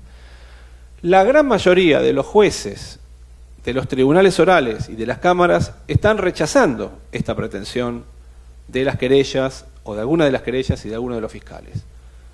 Porque claramente se está diciendo en las sentencias judiciales que el caso argentino está obviamente guiado y motivado, la persecución, el terrorismo de Estado, está guiado y motivado por razones políticas, y la persecución sistemática desde el Estado por razones políticas fue claramente y manifiestamente excluido de los colectivos abarcados en la Convención contra Genocidio y, por ejemplo, el Estatuto de Roma, o de lo que también se deduce de la jurisprudencia de los tribunales internacionales. De modo tal que aquí también hay otro ejemplo en donde el Poder Judicial, digamos, se ha demarcado y ha establecido criterios propios, separables de las pretensiones de cierto sector, digamos, de las querellas o del Ministerio Público.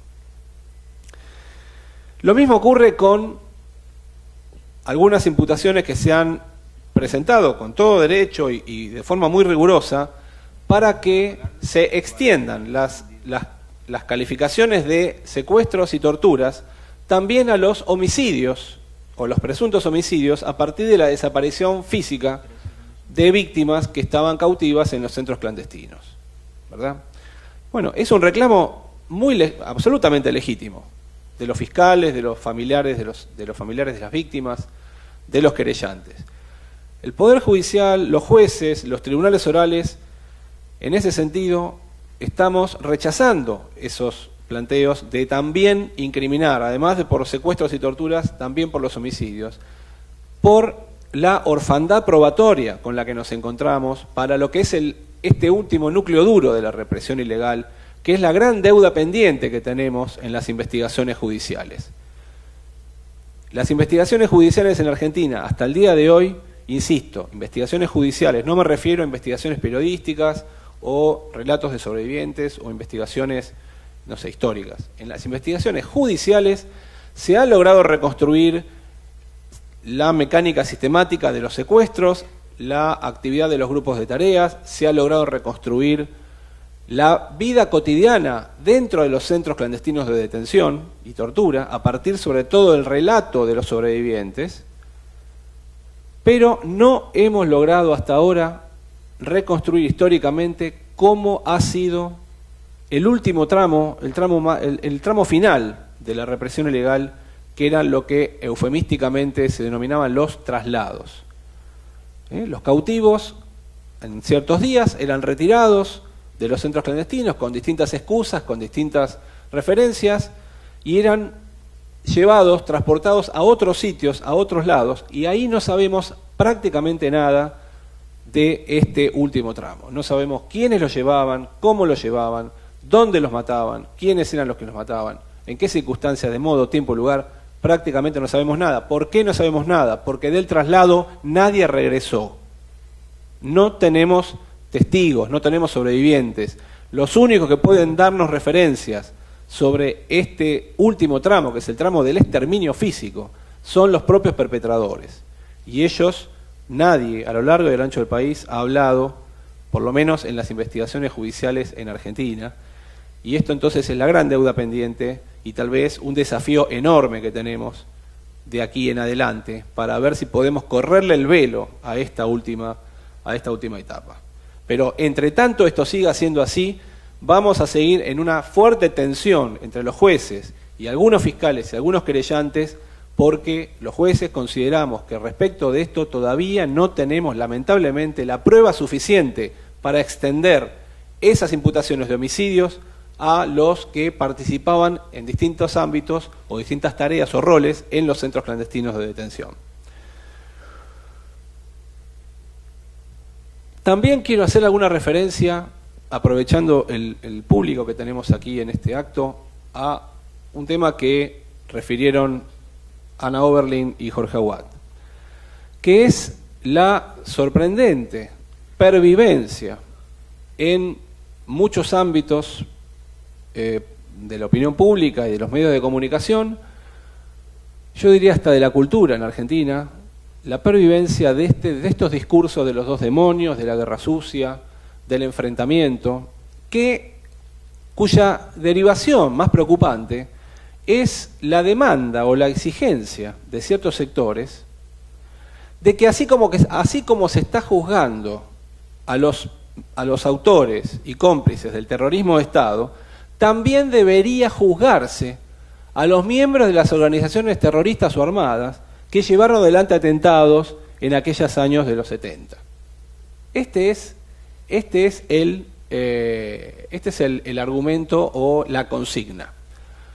Con esta forma de hablar, ¿no?, del terrorismo, los subversivos, es decir, estas definiciones que son, por supuesto, parte de las estrategias de los propios perpetradores para denostar o denigrar a aquellos colectivos. Claro, cuando uno se sumerge en la verdad que está surgiendo de las investigaciones judiciales, resulta que se trata de una consigna absolutamente falsa y una consigna estéril.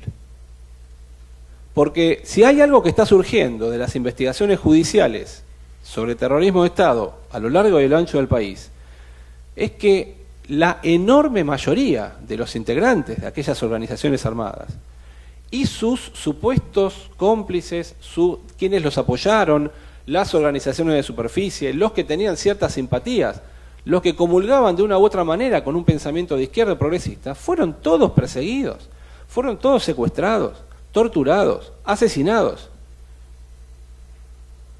Y entonces pareciera que esta consigna que pretende equiparar y pretende el juzgamiento hoy en día de aquellos sectores están negando, desconociendo el terrorismo de Estado. Reclamar hoy en día el juicio a los miembros de las organizaciones armadas por aquellos atentados es negar abiertamente lo que fue el terrorismo de Estado, negar abiertamente las decenas de miles de detenciones, de secuestros, de torturas, de asesinatos y el exilio forzado de muchísimos de ellos. Quiero decir con esto, los que estos sectores reclaman el juzgamiento, o han sido asesinados y permanecen desaparecidos, los que no han sido salvajemente secuestrados y torturados, los que no han pasado larguísimos años en prisión, y los que no han sido víctimas del exilio. Todos estos mecanismos tenemos que considerarlos como penas impuestas por el Estado, penas ilegales impuestas por el Estado en aquellos años. Penas de muerte, penas de secuestro, penas de tormento, penas de exilio. Yo me pregunto, una vez que se tiene en consideración este enorme dato, ¿podemos seguir hoy en día con esa consigna según la cual deberían juzgarse a los miembros de las organizaciones armadas? No hay duda, a mi juicio, de que esta consigna forma parte de la estrategia negacionista y relativista de lo que fueron aquellos años.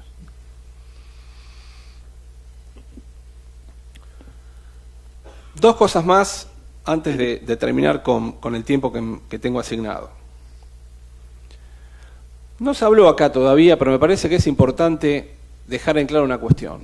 Estos procesos de memoria, verdad y justicia en la Argentina hoy en día constituyen una política de Estado, en la cual no solamente está el Poder Ejecutivo involucrado, la sociedad civil, los organismos de derechos humanos, sino también el Poder Legislativo, que el año pasado la Cámara de Diputados de la Nación sancionó por unanimidad una ley declarando de enorme interés para la Argentina, la prosecución de estos procesos de memoria y verdad y justicia, con el voto de todas las bancadas, tanto de centroizquierda como de centroderecha, y también el Poder Judicial. Esto ha sido dejado muy claramente en los últimos años por la propia Corte Suprema de Justicia de la Nación, que además ha conformado una comisión que reúne a todos los poderes del Estado y a todos los órganos relevantes en el avance de estos procesos y que funciona hasta el día de hoy y que se ha encargado de, en la medida de lo posible, solucionar muchos de los problemas y de las dificultades que en todo el país presentaban, o desafíos que presentaban estos procesos.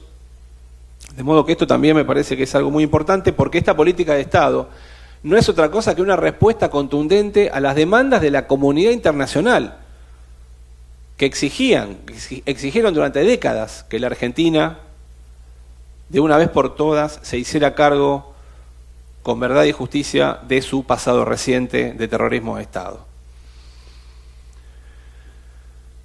Y por último, aprovechando que en este foro se van a ver en forma comparativa los procesos en países hermanos del Mercosur y un poco más allá, yo quisiera dejar aquí, sentado en todo caso, 3 aprendizajes o enseñanzas que nos viene dejando el caso argentino. La primera de las enseñanzas es que las primeras decisiones políticas que se toman en pos de comenzar estos caminos que nos llevan a asentar la memoria, la verdad y la justicia, esas primeras decisiones políticas siempre son contramayoritarias. En la Argentina, cuando el presidente Kirchner tomó esta decisión en 2003, si se hubiera hecho una encuesta, esa encuesta hubiera dado que la mayoría de la opinión pública estaba en contra de esas decisiones.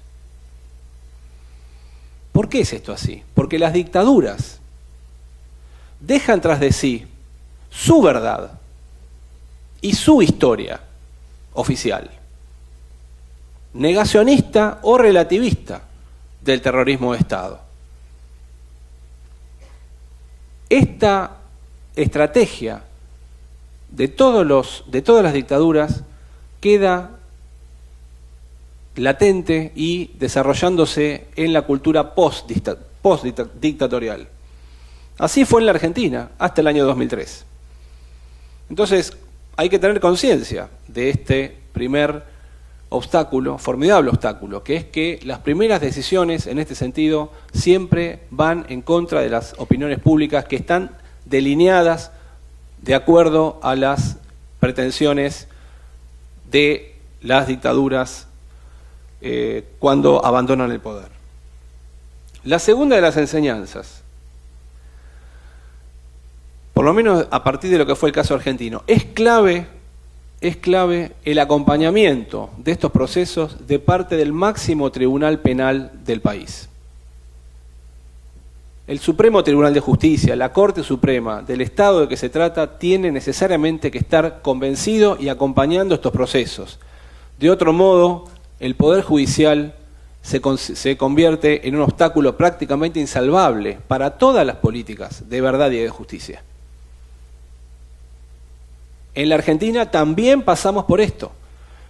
Y por eso, en aquel momento, el presidente Kirchner tuvo que tomar una decisión crucial, que fue la de remover a lo que eran los ministros de la Corte Suprema de aquel entonces, y el reemplazo no por jueces políticos, por jueces sumamente prestigiosos, pero por lo menos que compartían los puntos de partida básicos del Estado de Derecho democrático. Y la tercera enseñanza, y con esto termino, la tercera enseñanza en la Argentina, a partir de la contemplación de todo este largo proceso que comenzó en los 80, siguió en los 90 y nos tiene hasta el día de hoy, es que frente a por lo menos a la magnitud del terrorismo de Estado que vivimos en la Argentina, todos estos discursos de reparación, reconciliación, compensación, transición de la dictadura a la democracia, todos esos, ninguno de esos discursos funcionaron. Nada de ello funcionó en la Argentina, pese a que hubo políticas de Estado en otras décadas que hicieron todo lo posible por imponer estas cláusulas de conciliación, de dejar atrás el pasado. Nada funcionó. Lo único que funcionó fue aquel viejo reclamo desde siempre, de madres, de abuelas, de organismos de derechos humanos, de hijos, juicio y castigo a los culpables.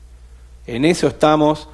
Está claro que estos procesos judiciales forman parte de un proceso mucho más vasto, cultural, de transición real, de una justicia, de una democracia puramente formal a una democracia sustancial. Y en eso entonces nos estamos jugando nada menos que la consolidación definitiva del Estado democrático de derecho y el simultáneo alejamiento definitivo del Estado autoritario que tanta sangre y tanto daño nos ha costado durante el siglo XX a los argentinos. Muchas gracias.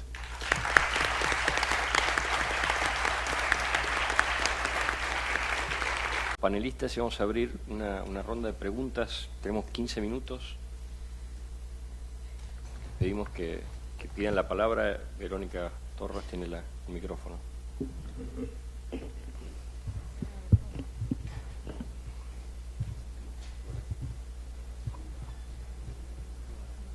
Tenía. Hola, ahora sí. Juan Fernández, de Radio Mi País. La pregunta es para Luis Hipólito Alex, el primer disertante. Luis, teniendo en cuenta que ya está claro en la sociedad argentina que el golpe fue cívico-militar y que lo cívico está subdividido en el interés económico y por otro lado judicial, ¿existe en la historia, ya que usted fue el encargado de hacer un poco la historia de lo que es los derechos humanos en Argentina, en la historia alguien implicado desde el Poder Judicial que esté pasando por una situación, valga la redundancia, judiciales y considerado por propios extraños o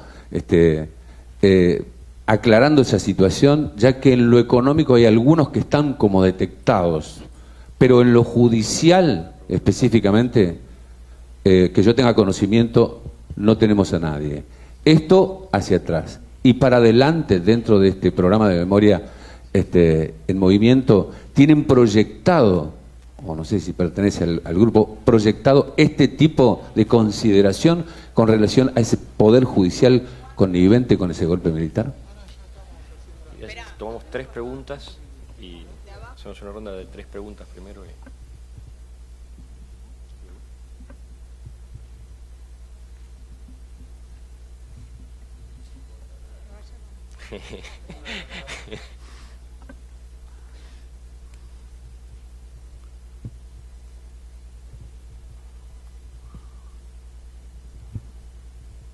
Gracias.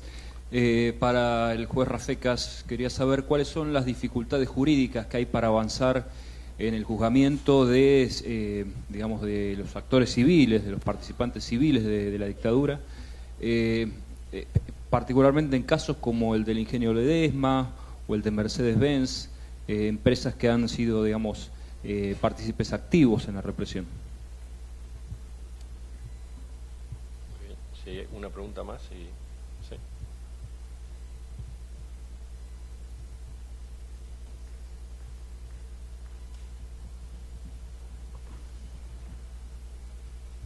Yo en realidad no tenía pensado preguntar, yo vengo de Mar del Plata, pero aprovechando la primera de las preguntas, parece que si hay un nombre que tiene que aparecer en algún momento es el de Pedro Federico Hoff. Muy bien. Si quieres contestar. En relación a la pregunta sobre la participación de actores judiciales en el Estado terrorista, sí, por supuesto que la hubo. Sí, hay jueces que están... hay un ex juez que ha sido condenado, que es Víctor Brusa en Santa Fe. Hay jueces que están en este momento con acusaciones, uno de los cuales ya ha sido destituido por el Consejo de la Magistratura, que es el ex camarista Miret. En Mendoza en este momento está el caso de Otilio Romano, otro ex camarista que cobardemente se profugó del país para escaparse de su juicio político. Hay dos camaristas más de Mendoza con imputaciones, los doctores Petra y Pereira González, y está, por supuesto, desde hace 5 años con una querella impulsada por la Secretaría de Derechos Humanos y por los organismos de derechos humanos de Mar del Plata, el juez en actividad Pedro Cornelio Federico Hoff, cuya participación en el secuestro y desaparición de una serie de abogados en lo que se llamó la Noche de las Corbatas está, a nuestro juicio, más que debidamente acreditada. Y está el caso del ex juez Lona en Salta, también imputado por crímenes de lesa humanidad en esa provincia. O sea que hay una serie de actores.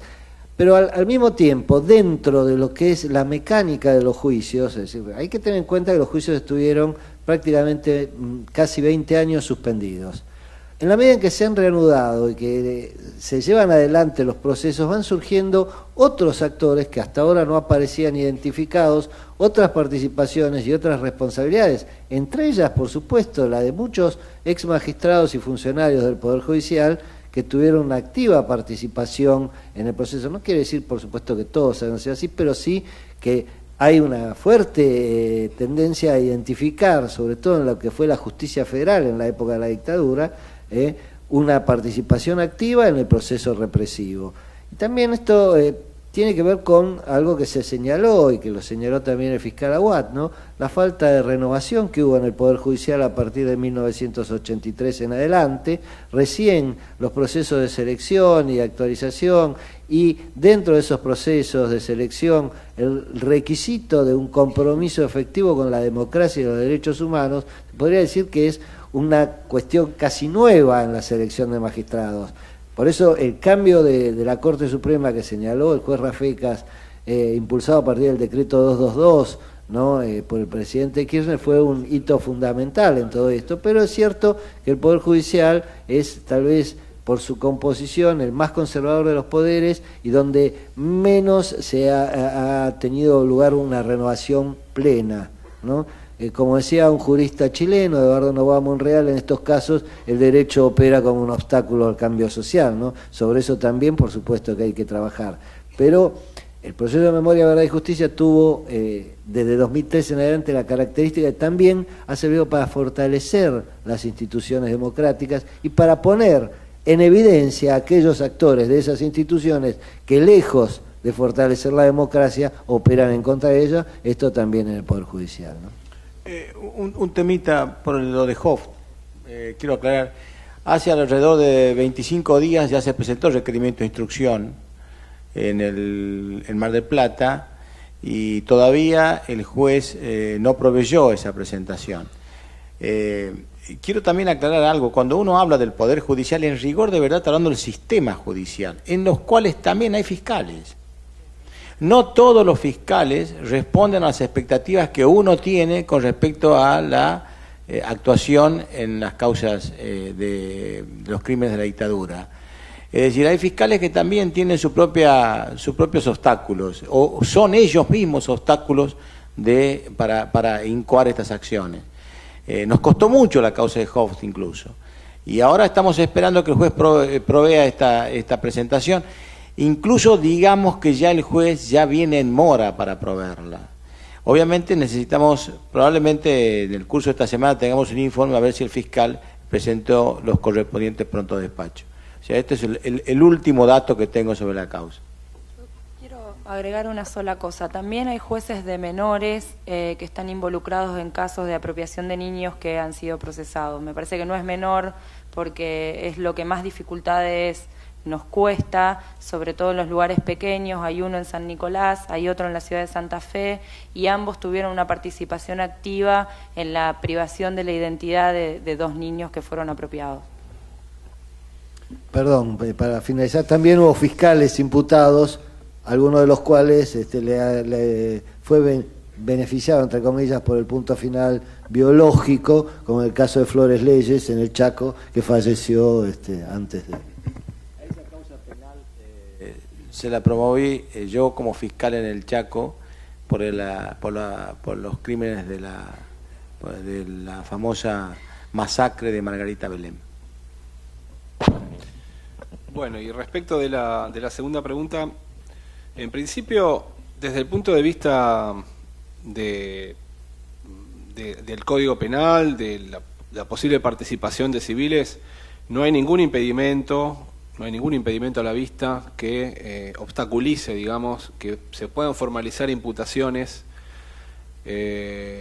a individuos que hayan colaborado de una u otra manera o instigado incluso la comisión de estos delitos a miembros de fuerzas de seguridad o de fuerzas armadas. En general, la lógica es que estos civiles, sea cual fuera el rol del cual participaron, siguiendo los 2 ejemplos que había mencionado quien hizo la pregunta, ¿no? El caso de Mercedes-Benz, que tramita en un juzgado federal en San Martín, en la provincia de Buenos Aires, o el caso de Ford, sí, también, el juzgado federal de San Martín, o el caso del Ingenio Ledesma, que es propio de la provincia de Tucumán, de Jujuy, perdón. Lo cierto es que en esos casos, como instigador o como cómplice primario, en general las imputaciones deberían seguir la suerte de los autores principales, es decir, como cómplices de los secuestros, de las torturas o eventualmente de los homicidios de las víctimas. En otros casos, por ejemplo en el caso de los jueces, en general las imputaciones van a tener que ver con el encubrimiento de ciertas situaciones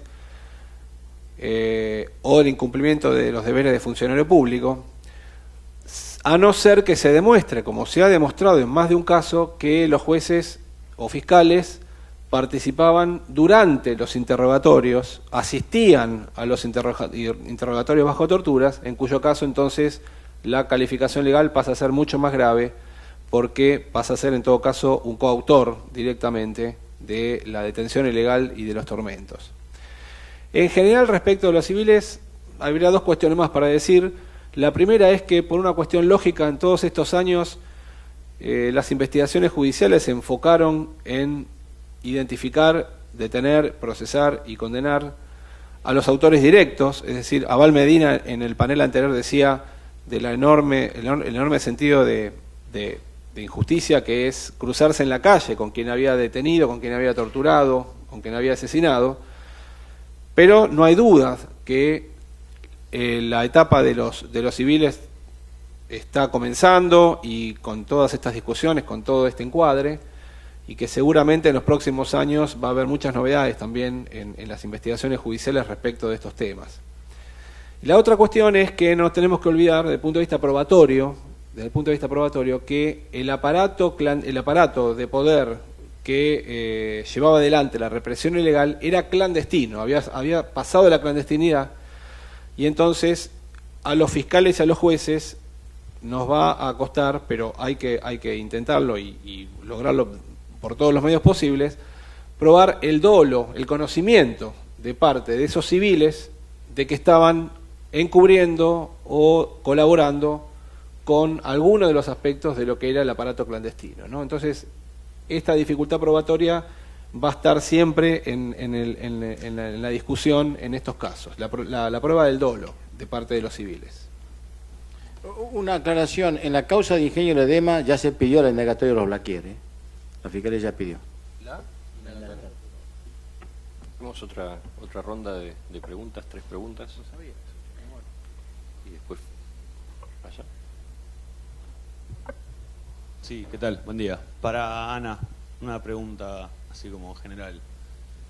Es interesante lo que hablabas del género, del rol de la mujer y del hombre, y también está bueno pensar esto de que la mujer tenía como lo que parían y toda la historia que ya sabemos.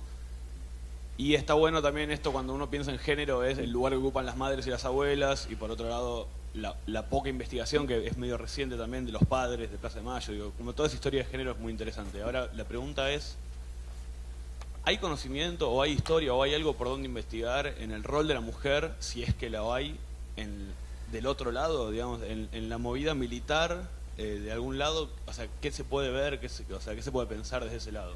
Básicamente. Interesante. Más fuerte.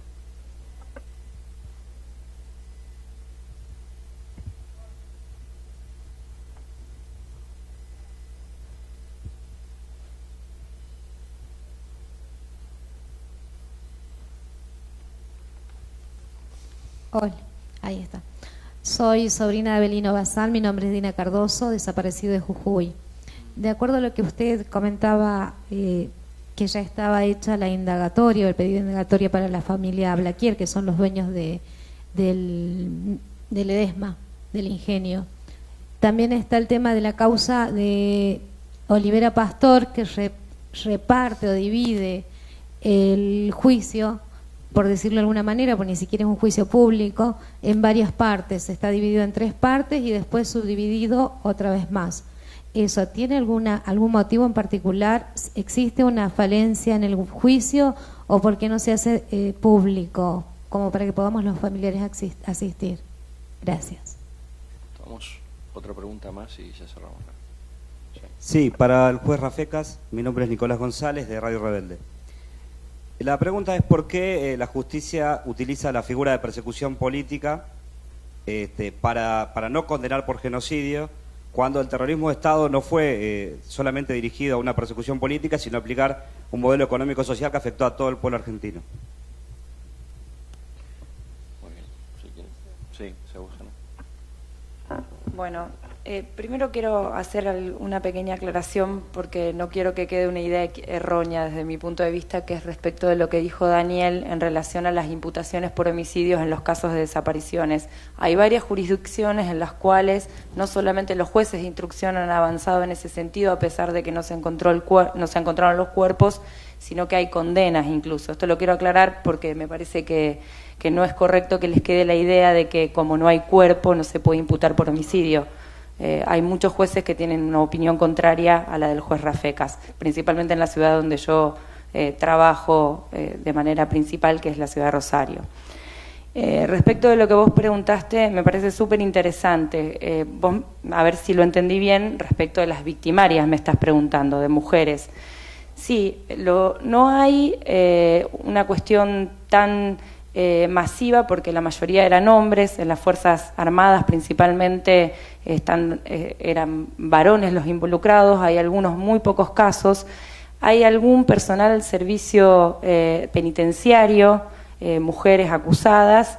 Hay algunas personal civiles de inteligencia. Ahí hay varias mujeres involucradas que eran quienes se infiltraban en distintos movimientos sociales, organizaciones, y llevaban adelante la tarea de inteligencia que después terminaban con los secuestros, las torturas y las desapariciones.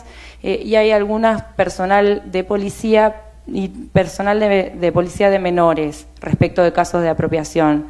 pero lo que no hay es ningún estudio, por lo menos que yo conozca, que me intereso por la temática, específico sobre el rol de mujeres victimarias. Sí se está empezando lentamente a avanzar, a estudiar el rol de las mujeres como víctima, y por eso a mí me parece muy importante que tenemos que cada vez que podamos visibilizar este tema, porque hay una diferencia fundamental y porque además es un debate que tiene mucha actualidad. Yo creo que en estos juicios que tienen tanta relevancia pública, hablar sobre el tema de la violencia contra las mujeres también habilita a hablar lo que significa todavía hoy y la violencia que seguimos sufriendo las mujeres, y sobre todo la violencia sexual, que creo que es un tema tabú. Por eso me parece que hay que insistir mucho, porque no es algo del pasado, sino algo que tiene mucha actualidad.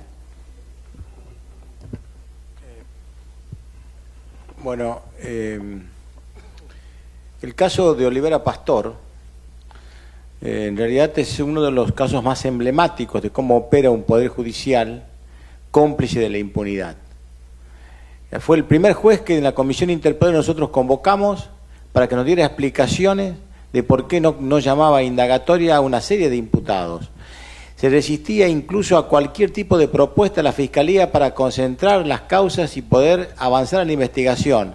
Fue realmente un operador claro de la impunidad adentro del Poder Judicial. Nosotros lo hemos denunciado en cuanta institución se pasó por la vereda de la Procuración. Nos fuimos al Consejo de la Magistratura, en la Comisión Interpoderes, lo convocamos, lo defendió la Cámara Federal de Salta, vino un camarista a defenderlo en la Comisión Interpoderes. Creo que incluso tiene algún tipo de protección, pero en rigor de verdad no hay ninguna explicación racional, ni jurídica, ni procesalmente hablando, de que justifique todo lo que él hace. Olivera Pastor tiene un único lugar para estar, es afuera del juzgado. No se puede ni hablar de todo lo que él hace. En verdad está contraindicado procesalmente en cualquier libro elemental de derecho todo lo que él hace. Nosotros con Olivera Pastor no queremos ni hablar. No hay retorno con Olivera Pastor. Todo el tiempo que se perdió, el daño que hizo en la jurisdicción de Jujuy, no tiene perdón. No lo puede sanear a eso. No tiene ninguna posibilidad de rectificar ese rumbo. Ya todo lo que haga es tarde. Sí, agregaría que a 8 o 9 años del inicio de toda la reapertura de los procesos, después de todas las recomendaciones y acordadas que la propia Corte Suprema dictó en su momento, el énfasis que hemos puesto desde la Comisión Interpoderes, especialmente en una cuestión procesal que es fundamental, que es la unificación de las investigaciones, siguiendo ciertos criterios racionales. Por ejemplo, bueno, a partir de el desenvolvimiento de un centro clandestino de detención y tortura, donde se concentran los grupos de tarea, los interrogadores, los torturadores, los que vigilaban o controlaban a los cautivos, por este o algún otro criterio que se proceda a la unificación de los procesos judiciales. Para no multiplicar los procesos, para no dilatar durante 10 años estos procesos en algunas jurisdicciones. Lo que está claro a partir ya de hace 3 o 4 años por lo menos, es que aquellos jueces o fiscales que siguen insistiendo en armar un expediente o una carpeta por cada víctima que tengan bajo investigación, está claro hoy en día, no hay ninguna duda de que se trata de una estrategia para favorecer para favorecer la impunidad o para obstaculizar el avance de estos procesos. Hoy no hay ninguna duda acerca de esto, después de todo lo que se ha visto en estos años. Bueno, el caso de este juez subrogante, porque hay que decirlo que es un secretario en realidad designado interinamente, es el caso paradigmático de estas estrategias, no es el único, lamentablemente. Bueno, perdón. Quedaba la cuestión de, bueno, esta es una discusión que se está dando en muchos ámbitos de la sociología, el derecho penal, el derecho internacional. Digamos, lo que está surgiendo, no digo en todos, pero en la mayoría de los tribunales orales, en las sentencias de los tribunales orales en Córdoba, en Corrientes, en Tucumán, en la capital federal, en el Tribunal 2, el Tribunal 4, la Cámara de Casación Penal, la Sala Tercera, en el fallo Colombo de Formosa, en muchos jueces y camaristas también en la etapa de instrucción, es una cosa que Desde el punto de vista del derecho penal o del derecho internacional no admite mayores discusiones, en el sentido de que la Convención del año 48 decidió deliberadamente excluir los grupos políticos del ámbito de protección, entre comillas, de la Convención contra el Genocidio. Por supuesto que no hay ninguna duda de que todos estos crímenes deben ser considerados crímenes de lesa humanidad, que es una configuración más amplia. Ahora, lo que vos decías de que digamos, yo puedo coincidir contigo en cuanto a la proyección del enorme daño que ha generado la dictadura en materia económica, cultural, social, pero precisamente el llamado genocidio cultural o genocidio social también ha sido excluido del ámbito de protección de esta convención. Yo puedo estar en desacuerdo con lo que se decidió en esa convención, pero como juez, yo estoy obligado, nosotros como jueces estamos obligados a aplicar y a respetar lo que ha establecido el convencional, digamos, internacional. Esta es la cuestión. Desde el punto de vista de la definición, digamos, fuera del ámbito judicial, que se hable de los genocidas, no hay ningún problema. El propio diccionario de la Real Academia Española, la entrada de genocidio propone un concepto mucho más amplio, incluyendo también el genocidio cultural, social o político. Pero cuando estamos en una sentencia judicial, tenemos que utilizar los términos jurídicos, y allí entonces es cuando los jueces no podemos salirnos del marco que nos da la Convención contra el Genocidio, el Estatuto de Roma, la sentencia de los tribunales penales internacionales. De otro modo, el problema y la cuestión es que estaríamos infringiendo, conforme a la visión que tenemos como jueces, estaríamos infringiendo el principio de legalidad en perjuicio de los imputados. Esa es sucintamente, digamos, la explicación de lo que está sucediendo en el caso argentino. Si me permiten, tenemos una vieja discrepancia con el doctor Rafecas en este tema. Desde la Secretaría y como parte querellante, nosotros entendemos perfectamente que al no estar tipificada dentro de nuestra legislación penal la figura del genocidio, y con las limitaciones que impuso la visión de la Convención, que no es la misma de la resolución 96 anterior de la Asamblea General, que era mucho más amplia en relación a los grupos víctimas de genocidio, de todas maneras nosotros también entendemos que una sentencia no es solamente un relato jurídico, sino que constituye un relato histórico. Y que desde el punto de vista histórico y acudiendo a otros saberes, no solamente a la ciencia jurídica, como por ejemplo avances que se han dado en el campo de los estudios sociológicos, sobre todo quisiera citar los que lleva adelante Daniel Feierstein y su cátedra de estudio de genocidio, cuando habla por ejemplo de los genocidios reorganizativos. Creo que esa categoría es perfectamente aplicable al caso argentino, y creo que como lo hace el Tribunal Oral Federal 1 de La Plata y lo ha hecho también recientemente el Tribunal Oral Federal de Mendoza, nada impide a que sin que se condene por el delito de genocidio, dada su inexistencia dentro de nuestro ordenamiento jurídico, si las sentencias condenen por las figuras aplicables, sea la privación legal de la libertad, los tormentos, los homicidios calificados, etcétera, y que digan, como lo hacen esas sentencias, que esos crímenes, que son crímenes de lesa humanidad, ocurrieron en el marco del genocidio que sufrió el pueblo argentino. Muy bien, yo creo que el panel ha logrado reproducir un debate que está todavía vigente en el ámbito de la justicia. Ese es el gran mérito, me parece, de todas las presentaciones y también de las preguntas. Vamos a cerrar ahora, no sé si Vero querés comentar. Bueno, pasamos al almuerzo ahora y 14:30 retomamos entonces el siguiente panel. Muchas gracias. Yo le quería decir que lo que le iba a pasar hace con